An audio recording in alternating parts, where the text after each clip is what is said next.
Boa tarde a todos. Boa tarde. Que a paz de Jesus esteja em nossos corações. Hoje aqui todos nós então participando deste momento de amor, de carinho, de luz, tendo a oportunidade de estarmos juntos para estarmos modificando o nosso interior, né? Através do nosso amigo querido José de Mococa, que é o mentor da casa, que nos assiste, que nos beneficia, nós fazendo a nossa parte, que na verdade é realmente muito grande. Afinal de contas, estamos aqui, saímos do nosso conforto, né, material para estarmos aqui buscando o conforto espiritual, pois é esse que nos fará melhor.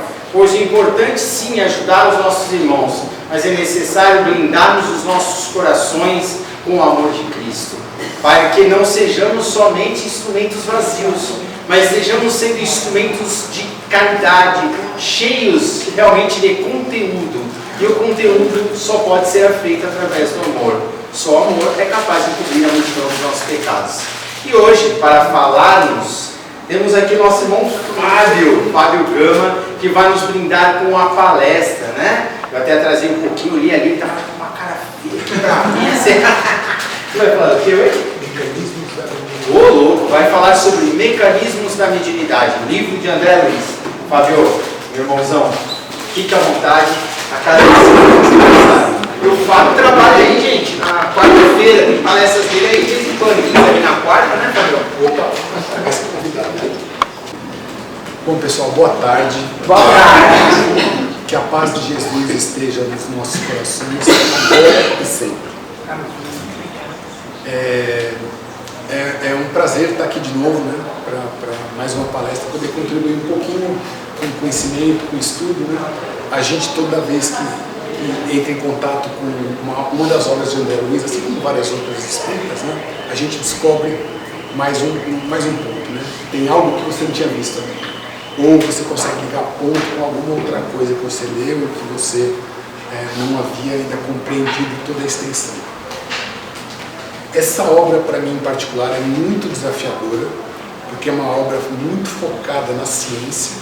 Ela aborda a ciência assim, de uma forma muito profunda, fala muito de física, fala muito de química, fala de engenharia, né? É uma obra fantástica, né?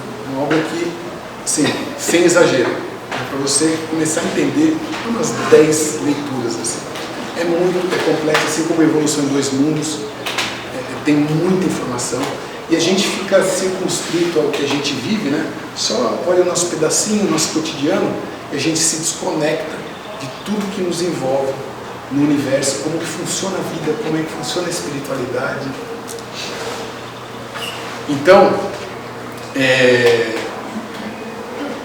a ideia é que eu possa trazer uma parte do conhecimento desse livro, né? São 26 capítulos, então é um livro bem extenso, abordando muitos pontos em específico, e eu decidi focar mais na temática de pensamento e tudo o que ele envolve, né? Como que ele impacta nas nossas vidas, nas vidas das outras pessoas, como que se processa esse intercâmbio, como que a gente consegue criar realidades mais felizes ou menos felizes em função daquilo que a gente pensa. Vocês me desculpem, eu vou estar com o meu companheiro aqui fazendo o meu roteiro, né? E para poder não esquecer de nada que seja importante, né? O livro começa com a definição de ondas e percepções. E ele aborda o fato de que toda a comunicação que existe no universo, ela é feita através de ondas. O universo se comunica em diversas formas de vida diferentes através de ondas. E quando a gente fala de ondas, né, existem inúmeras. Na nossa realidade, na realidade que a gente percebe, né, porque certamente tem outras que a gente ainda não entende e não percebe, mas dentro do nosso campo de percepção, a gente tem ondas sonoras, né? Eu estou falando aqui com vocês porque eu estou gerando uma onda mecânica que está se propagando no ar e está chegando aos tímpanos de vocês, que então decodifica, manda para o cérebro e está entendido, né? Quando a gente ouve uma música, quando a gente tem qualquer tipo de contato com o som, a gente está trabalhando com a propagação de uma onda mecânica, que é uma onda sonora. A gente tem também, por exemplo, as ondas do mar. As ondas do mar também, né? Se você tem qualquer tipo de... Quando você passa com um barco, com um navio, por exemplo, você vê as ondulações se propagando ao lado, né? Porque é dentro de um meio diferente, com as suas propriedades específicas. A gente tem ondas térmicas, né? Quando a gente liga um aquecedor em casa, não um aquecedor a óleo, né? O calorzinho vai saindo dele, começa a irradiar em volta, né? E você percebe a onda de calor vindo. Da mesma forma que você, quando está no ar-condicionado, abre a porta e tem aqui embaixo, né?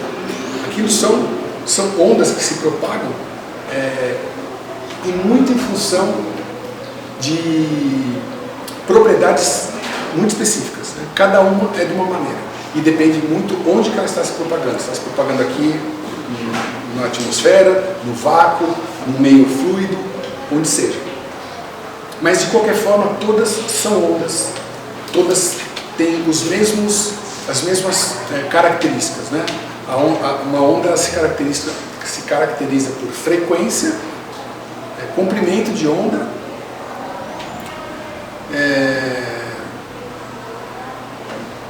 que é a amplitude, né? E a amplitude dessa onda, né? Então você tem ali esses 3 parâmetros que você consegue definir uma onda, e deles você extrai alguns outros, né? E isso é o que varia, é o que determina a diferença entre elas. A gente tem, por exemplo, as ondas eletromagnéticas, né? A luz é uma onda eletromagnética, o rádio é uma onda eletromagnética, o celular aqui é um aparelho que faz esse tipo de conversão.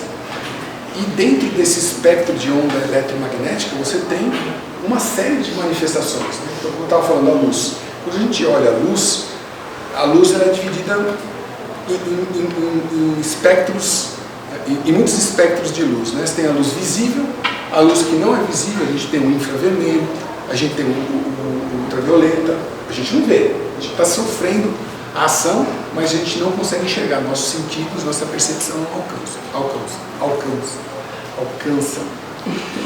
E você tem também as cores. Quando você pega um verde, um vermelho, um azul, qual que é a diferença entre elas? A frequência delas é diferente. Isso traz um efeito diferente para a nossa percepção. Quando a gente fala de pensamento, o pensamento é uma onda eletromagnética gerada por nós que está se expandindo ao universo. O que significa dizer que tudo que pensamos é colocado no éter, né? Está ali à disposição. Os pensamentos saem de nós e caminham pelo universo. Assim como pensamentos de outras pessoas também chegam até nós. E como que se processa esse fenômeno, né? A sintonia. A gente tem, por exemplo, todo mundo aqui já deve ter passado pela experiência de pensar em alguém e a pessoa te ligar. Ou se não, você vai ligar para uma pessoa, a pessoa fala, você está pensando em você. Vocês estavam em sintonia de pensamento, né? E como o pensamento é uma onda eletromagnética, ele se desloca no universo a 300 mil quilômetros por segundo. É muito rápido. Por isso que assim, é instantâneo. A gente consegue alcançar qualquer um dentro aqui da Terra, né, em todas as faixas, faixa espiritual, a nossa faixa terrena, em frações de segundo. É instantâneo. Porque é uma propriedade desse tipo de onda. Se um astronauta joga uma onda de rádio da Lua para cá, vai demorar 1,3 segundos para chegar até nós. Porque ela viaja nessa velocidade. É a propriedade das ondas eletromagnéticas.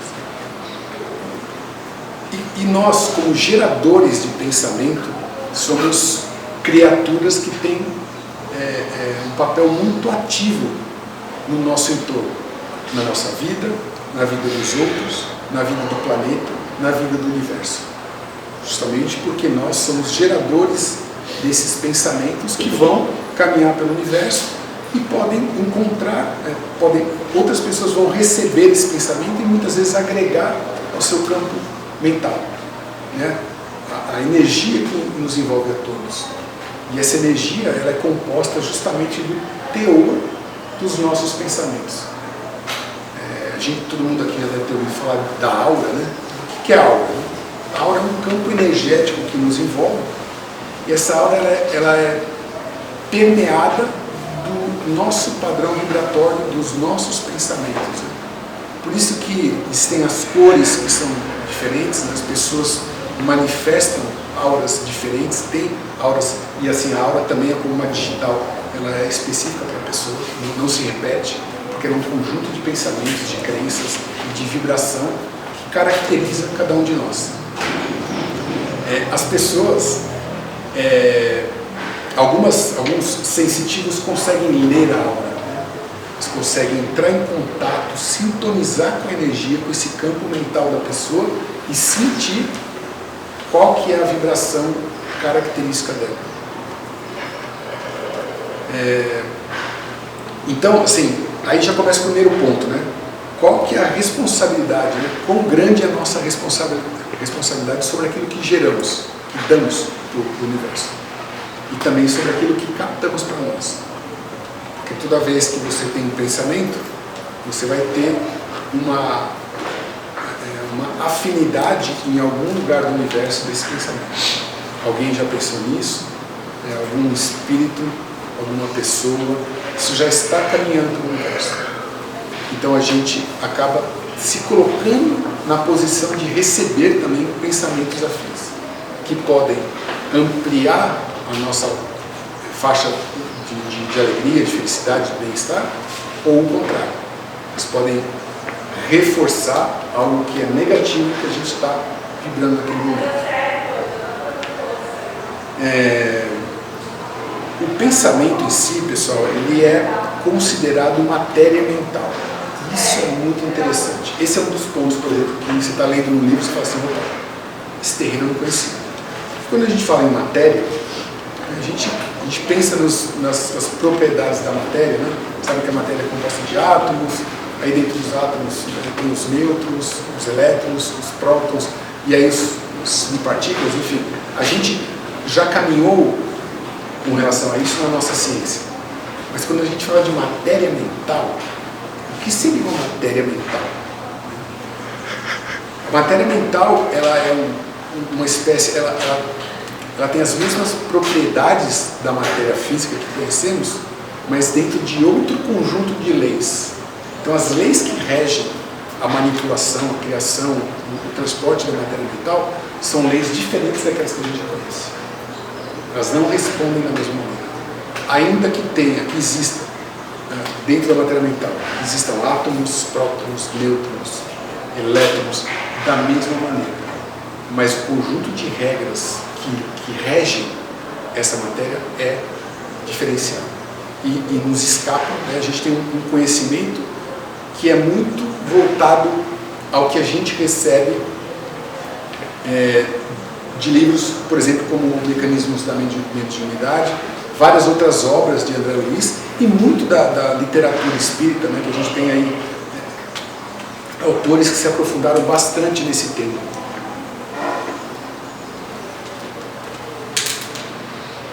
Mas a gente sabe que devido à nossa evolução, somos espíritos ainda sofredores, ainda estamos num planeta de expiação e provas, então a gente sabe que nós não estamos preparados ainda para a verdade completa. E acho que nunca estaremos, né? Porque a verdade ela é infinita, ela vai crescendo, você vai alcançando conforme você vai se libertando, conforme você vai crescendo, conforme você vai atingindo outras vibrações, outros limites, outras fronteiras de conhecimento, de moral, né? E hoje a moral que nós temos como coletividade aqui na Terra não nos permite acessar alguns tipos de informação. Nós já temos mapeadas muitas energias, né, que a gente já conhece, já domina e já aplica para o nosso conforto de todas as maneiras, né? Desde a iluminação, a parte de encanamento, construímos prédios, temos a medicina muito avançada, né? A medicina é um campo que caminha muito rapidamente em função dos avanços da ciência. Então, a gente tem aí os tomógrafos, temos a ressonância magnética, temos cada vez procedimentos menos invasivos que são produto desse estudo das leis que regem a matéria física com a qual a gente interage. Porém, sabemos que existem muitas outras energias que ainda não nos foram dadas a conhecer. E justamente por causa disso, os cientistas que hoje buscam em estudos como a transcomunicação se comunicarem com o plano espiritual ainda não conseguiram um êxito de maneira a controlar o fenômeno. A gente ainda é muito receptivo ao que nos é passado, e aí os equipamentos eletrônicos procuram captar eventos que são, na maior parte das vezes, ainda um pouco aleatórios. Existem almas iluminadas no plano espiritual estudando também para que seja possível fazer instrumentalmente uma comunicação, e aí a gente teoricamente não precisaria de um médium, porque um aparelho faria isso. A gente conseguiria ter uma televisão que você fala com o teu ente querido que está no plano espiritual. Isso é algo plenamente possível se a gente conseguir dominar as energias que existem no plano espiritual, e mesmo aqui na Terra. O grande problema que a gente tem hoje, por exemplo, com essas energias é que não existe maneira de equalizar as frequências e os tipos diferentes de energia do plano espiritual com o nosso, para que isso seja possível. Porque para que você construa um aparelho, você tem que dominar essas energias, saber como gerá-las, como manipulá-las, amplificá-las, filtrá-las. E hoje a gente ainda não consegue fazer isso. Então, existem muitos grupos de estudiosos no plano espiritual trabalhando por isso. Eu cheguei a ver algumas fotos de transcomunicação. Se eu olhar lá atrás, parecia que estava Einstein lá, que tinha alguns perfis que sugeriam pessoas nobres que estavam trabalhando para que isso fosse possível. Mas o que se tem até hoje é justamente isso. Não existe uma ponte entre os dois mundos ainda para que você consiga jogar isso para um equipamento. Mas certamente vai haver, quando a gente tiver desenvolvida suficientemente para que a nossa asa do conhecimento esteja equalizada com ela. Bom, e em função desses estudos e dessas possibilidades que muitas vezes a gente ainda desconhece, a gente se fixa no conhecimento que nos está disponível. E um deles é justamente na responsabilidade da criação e da manutenção desse campo mental que nos rege a vida. Por quê? Porque quando a gente pensa, a gente cria uma energia. Essa energia, se ela é momentânea, né, você só pensou aqui naquele momento, foi um átomo assim, aí a energia se vai e tudo bem, ela foi jogada para o universo. Mas se você tem uma postura assim, recalcitrante, se você está ali com alguma questão que está te criando sentimentos muito profundos, que te criam emoções muito profundas, que fazem com que você frequentemente fique alimentando aquele tipo de pensamento, o que vai acontecer? Esse pensamento vai se expandir e ele vai começar a formar, ele vai começar a se condensar, se aglutinar e vai se agregar ao nosso campo mental. E essa agregação de pensamentos que podem ser só nossos ou podem ser uma combinação dos nossos pensamentos com pensamentos de encarnados e desencarnados são chamados de formas de pensamento. E essas formas de pensamento, elas não ocorrem, elas não existem sem a nossa vontade. Nós somos os responsáveis por elas. Desde a sua criação até a sua perpetuação. E aí a gente tem um aspecto importante, porque a gente sempre ouve, né, da questão do vigiar e orar, da nossa responsabilidade na construção do nosso futuro. Mas o que está por trás disso? Será que é simplesmente algo religioso, algo que nos foi proposto por alguém que a gente confia, por um espírito que a gente tem fé que está regendo tudo? Se foi Deus, será que é só isso? Como é que Deus criou um mecanismo para que isso acontecesse? O que está por trás dessas questões? E esse é um ponto deles. Por exemplo, a gente trabalha, a nossa mente via de regra, inquieta, né? Ela está sempre se deslocando no espaço e no tempo, né? E hoje, com a vida que nós temos na modernidade, né? Toda informação, todos os estímulos que a gente tem disponíveis, é muito difícil você estar no aqui e agora.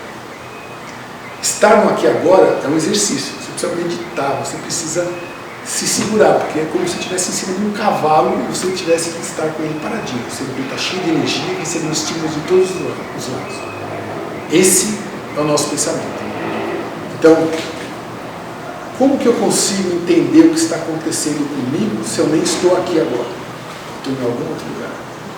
E às vezes você está num lugar muito legal, com gente que você ama, aquele momento é mágico, e você está pensando no que tem que pagar uma conta amanhã. Isso, falei tal coisa para o meu filho, cara, eu me esqueci de avisar. A gente faz isso, né? E a gente perde aquele momento. Então, é um esforço muito grande, né? Por isso que quando a gente fala do vigiar e orar, onde que está a base disso, né? Justamente na responsabilidade do que a gente está pensando, com o que a gente está se afinizando, o que naquele momento a gente está sintonizando. A gente está criando algo bom no nosso entorno ou a gente está se sintonizando com algo sombrio? E como que a gente consegue fazer isso, né? É difícil demais, né? É muito difícil, isso é um exercício contínuo, perpétuo. A gente sempre vai ter que vigiar nossos pensamentos. E como que a gente consegue auxílio para isso? Porque é difícil, né? Como é que a gente consegue uma maneira de se aproximar de um equilíbrio, de uma paz, de uma calma que nos leve a conseguir entender os nossos pensamentos e dirigi-los da melhor maneira? Através da oração. Com a oração a gente faz justamente a sintonia com o plano maior e a gente consegue ter então a intercessão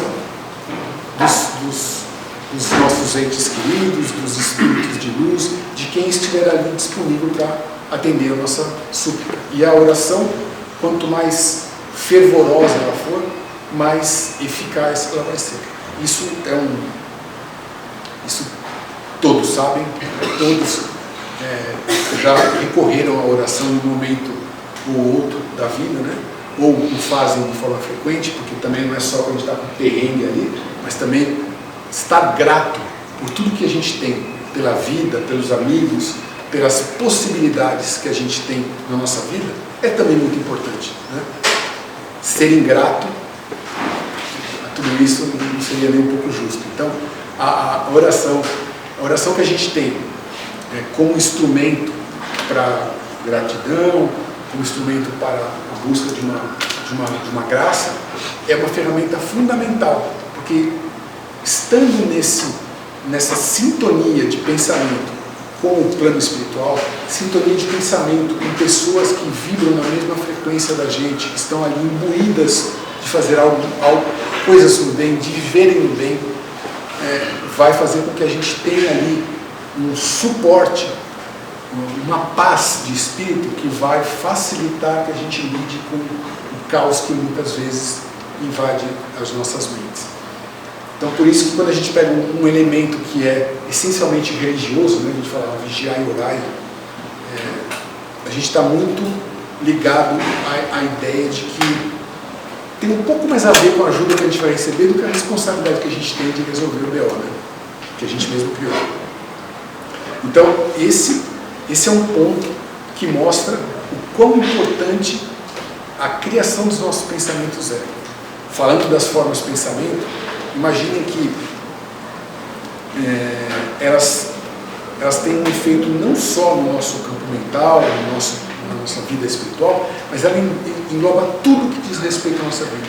Campo mental, psicológico, campo físico, campo espiritual, né? E como? Né? No campo espiritual, se eu tenho uma forma de pensamento negativa, que vibra raiva, que a crença de que as pessoas são más, que são todas, não se pode confiar em ninguém, crenças efetivamente negativas, crença de repulsa, né, como a gente infelizmente está vendo nesses dias aqui, uma história ancestral aí de povos que se odeiam, né? E que nada mais é do que uma briga de família, né? Se você olha na Bíblia, Abraão é o pai dos árabes e pai dos judeus. Os árabes são um povo que veio são um povo que veio do filho de Abraão com sua concubina, porque Sara, que era esposa de Abraão, não podia ter filhos. Então, ela autorizou que Abraão tivesse um filho com sua concubina. E esse filho, nas escrituras, é o filho do povo árabe. Só que a Sara ficou com tanta raiva e inveja disso daí, que ela rezou por anos para Deus para que ela pudesse ter um filho. E teve. E esse filho foi o filho que deu origem ao povo judeu. Então, se a gente olha na raiz da questão, né, eles brigam como se fosse briga de irmãos. Porque são povos que vieram do mesmo pai, assim como todos nós. Essa é uma metáfora de nós como povos, né, de termos casos em que a gente se odeia, não gosta do país, entra em guerra, mas que na verdade somos filhos do mesmo pai. E nesse caso que a gente está vendo, é justamente isso daí. Então a gente tem essa questão de ter um cuidado para que no campo espiritual a gente não esteja atraindo. Então criamos formas de pensamento que não são boas ao nosso entorno, e elas então são, claro, percebidas por entidades, né? E muitas vezes, né, quando o nosso pensamento é negativo, a gente recebe um reforço, né? Então quando você está com esse tipo de problema, quando você tem pensamentos que são ruins e você vive com aquela psicosfera contaminada, você está praticamente convidando, né, entidades menos felizes a se associarem a você. Eles veem ali um ponto de entrada, uma afinidade. Eu vou amplificar isso que a pessoa está sentindo.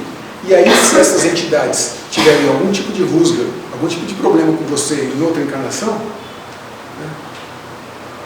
está feito, está dada a receita aí para o problema. A gente abriu o espaço para que a gente fosse obsidiado. Mas será que é só assim que as formas de pensamento nos afetam no plano espiritual?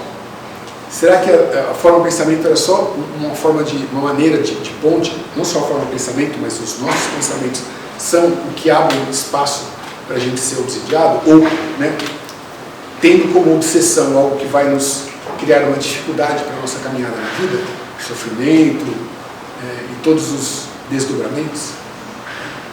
Aí que vem uma coisa interessante. Não é só a influência que vem de fora. A obsessão, ela não necessariamente é algo que vem de fora. Existe uma coisa chamada auto-obsessão, que nós mesmos acabamos criando e que fazem com que a gente viva, muitas vezes, anos e anos,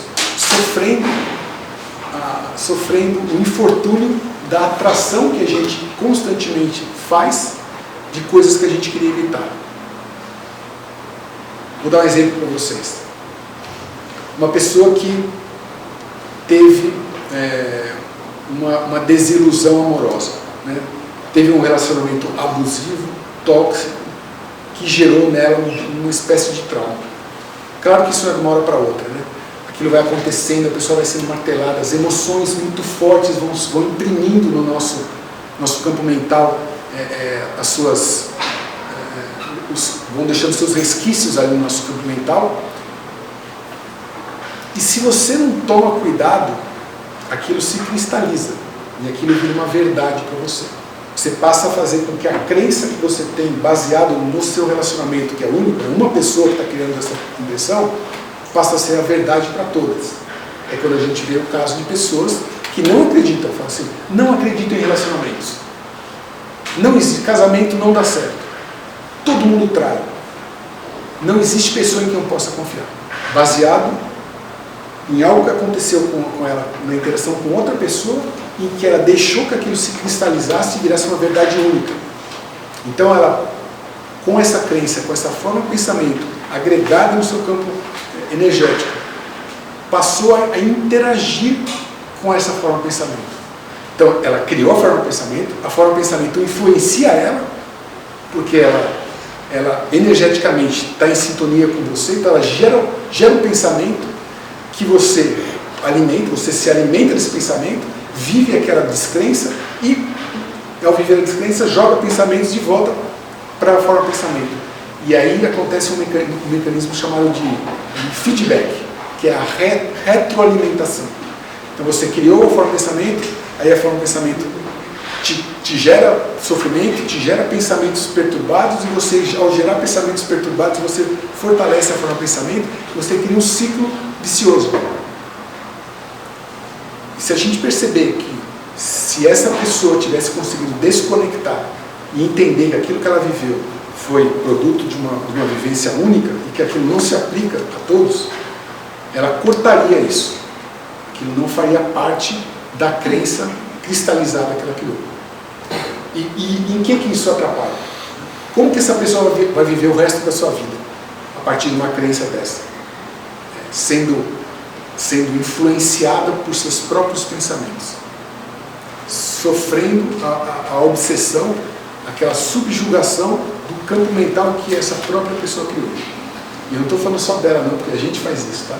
Nós todos fazemos. Alguns conseguem dar um passo adiante e fazer isso melhor. Conseguem criar através do trabalho, da oração, da vontade de ajudar, do trabalho efetivo na ajuda, conseguem se sintonizar num campo positivo, e aí essas energias que vão se perpetuar vão ser positivas, atraindo o pensamento de entidades benevolentes,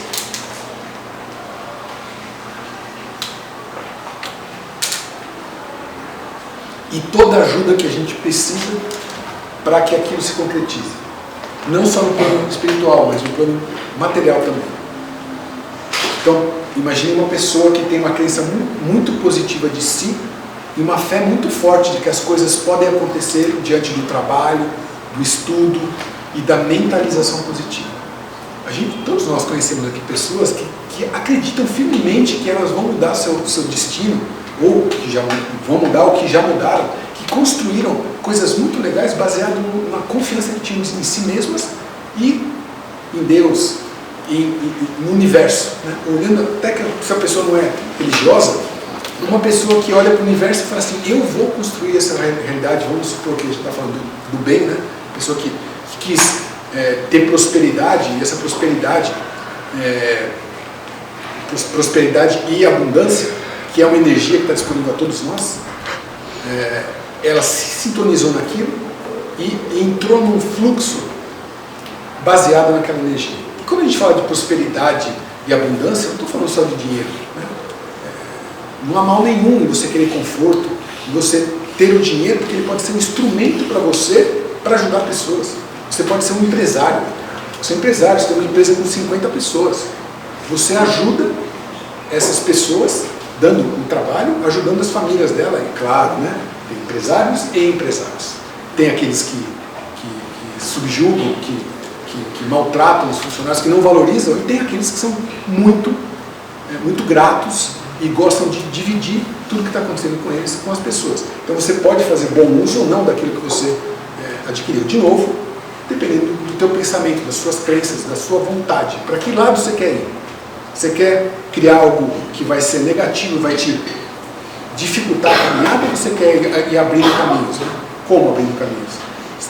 Puxando, atraindo pessoas que vão te ajudar na realização desses sonhos, desses propósitos, como acontece aqui na casa, onde várias pessoas se unem com o objetivo, né, da caridade, do estudo, da elevação, e um ajuda o outro. A casa não existe sozinha, a casa é feita das pessoas. E aqui a gente está falando não só de todos que trabalham na casa, que frequentam, que ajudam, como o plano espiritual, principalmente todo o apoio que a gente recebe de José de Mococa e toda a equipe que o circunda, né, do José Sola, né, da Conceição, e todos que já estruturaram e trabalharam para ajudar a casa e continuam fazendo isso. E isso vem justamente dessa sintonia das pessoas com com essas entidades iluminadas e com as pessoas querendo fazer o bem, que se unem e falam, vamos fazer uma coisa legal? Vamos fazer uma coisa legal. Por isso, que é muito importante e é interessante entender, pessoal, que quando a gente está falando disso, a gente pode abstrair a questão religiosa. A gente está falando de vida, das energias que nos circundam e da nossa responsabilidade na construção do nosso dia a dia e do nosso futuro. Isso não tem necessariamente a ver com religião. A religião, ela corrobora com essa física, com esse mecanismo que rege nossas vidas. Ela só comprova que isso é verdade, né? E claro, estando ligados a Deus e entendendo a grandeza de Deus e toda a grandeza de sua criação, da qual isso faz parte, a gente consegue então estar em plenitude, sintonizado com aquilo que de fato importa. Existem linhas da psicologia que são muito interessantes, que conseguem fazer uma ligação disso tudo que a gente está falando, né? Existe uma linha, por exemplo, de tratamento que chama Theta Healing. Esse Theta Healing, alguém ouviu falar alguma vez de Theta Healing? É muito interessante porque é uma linha que não é nova da psicologia, que leva tudo isso que a gente está falando em consideração. Ela leva formas de pensamento em consideração, em como dissolver crenças que estão nos atrapalhando, como identificá-las e como aprender a criar outras positivas. Então, assim, é uma ciência que ajuda as pessoas baseado nesse contexto que eu comentei aqui com vocês, que usa isso daí para, como ciência, ajudar as pessoas, independente da crença delas. Só para elas entenderem qual que é o mecanismo que rege isso. Qual que é o mecanismo da mediunidade, né? Porque nós todos somos médiuns. Nós influenciamos pessoas e nós somos influenciados por pessoas, encarnadas ou desencarnadas. Mas todos temos um papel de mediunidade em determinado momento e de determinada forma, né? Para o bem e para o mal. Pode ser inspirado e a gente pode ser inspirado ao mal também, né? Um criminoso que ao praticar o crime foi influenciado, ele estava sintonizado com entidades menos felizes que criaram uma energia para que ele conseguisse romper aí o seu filtro e praticar o crime. Da mesma maneira que a pessoa inspirada, ela consegue construir baseado em todo o apoio. E aí a gente fala, e aí eu recomendo inclusive para quem gosta desse tipo de assunto, né, quem gosta de psicologia, gosta dessas questões aí que são um pouco mais científicas, né, que possam dar uma olhada, que possam entrar na internet e pesquisar, porque é muito interessante ver que a ciência está se aproximando desse conhecimento, que era um conhecimento quase esotérico, né? Um conhecimento fechado, era um conhecimento restrito à religião. A religião que estudava isso. E a gente sabe que no futuro, todos sabemos que a religião e a ciência vão se unir, vão ser uma coisa só. Hoje existem silos, né? Cada um é uma coisa, mas a gente já começa a ver uma fusão disso. Começa a ver terapias que são criadas a partir de um conhecimento que hoje é religioso. Porque só o Espiritismo estuda isso com profundidade. E aí eles começam a pegar isso daí e aplicar na vida cotidiana, trazendo benefícios, manipulando esse conhecimento a favor da cura. O tempo já está acabando, mas eu queria só falar de mais um tipo aí de questão de mediunidade, e são abordados muitos, tá, pessoal? O livro fala muito de cura, como se processa o mecanismo da cura. Fala de Jesus, né? O maior médium que esteve aqui na Terra, o maior espírito que esteve entre nós. Fala como ele fazia, como que ele atuava como médium, né? Como que ele promovia as curas, como é que ele tinha os efeitos físicos, como é que ele tinha toda a força, né, que compartilhava com todos nós, né? Então é realmente bastante interessante para quem queira ir por esses outros caminhos. Assim, como item final, eu vou só abordar a psicometria, né? A psicometria é um tipo de mediunidade que faz com que o médium psicômetra tome contato com um objeto que foi de outra pessoa, que está impregnado da energia de outra pessoa, e consiga sintonizar com essa pessoa. onde isso é usado. E eu não estou falando de novo de questão só religiosa, tá? Porque os Estados Unidos, por exemplo, é um país que o espiritismo é quase inexpressivo lá, comparado com outras religiões, né? Protestantismo e tudo mais. E nos Estados Unidos tem grandes psicômetras que trabalham para achar pessoas desaparecidas. Então a pessoa se perde no parque estadual, no parque federal, lá, são gigantes, tudo, se perdeu. Aí ele leva para um psicômetro, ele leva uma roupa dessa pessoa. Aí a pessoa sintoniza naquela pessoa e consegue caminhar pelo tempo e pelo espaço, chegando inclusive imaginemos que infelizmente essa pessoa desaparecida tenha falecido. Ela consegue saber que a pessoa faleceu e onde está o corpo. Ela está sintonizada naquela pessoa e ela tem essa possibilidade de trafegar no tempo e no espaço. Tudo questão da mente. Então, como eu falei no começo da nossa conversa, pessoal, a nossa mente, ela é muito poderosa e a gente manipula, está em contato com energias que a gente mal conhece. O que a gente conhece é o que nos é dado pela nossa evolução. Mas no futuro, a gente vai ver que as nossas capacidades, né, como humanos, como espíritos, transcendem em muito tudo que a gente já conhece. Por isso que sempre a questão do conhecer-vos e a verdade nos libertará é muito verdade, né? Porque quando você entende os mecanismos que regem a sua vida, você consegue começar a aplicá-los para mudá-lo, para construir o futuro que você espera para si. Bom, pessoal, agradeço muito a paciência de todos vocês aí, espero ter trazido alguma informação que seja de utilidade para vocês e fico à disposição aí depois da palestra para quem tem alguma dúvida, alguma sugestão, para falar com vocês, tá? Muito obrigado a todos.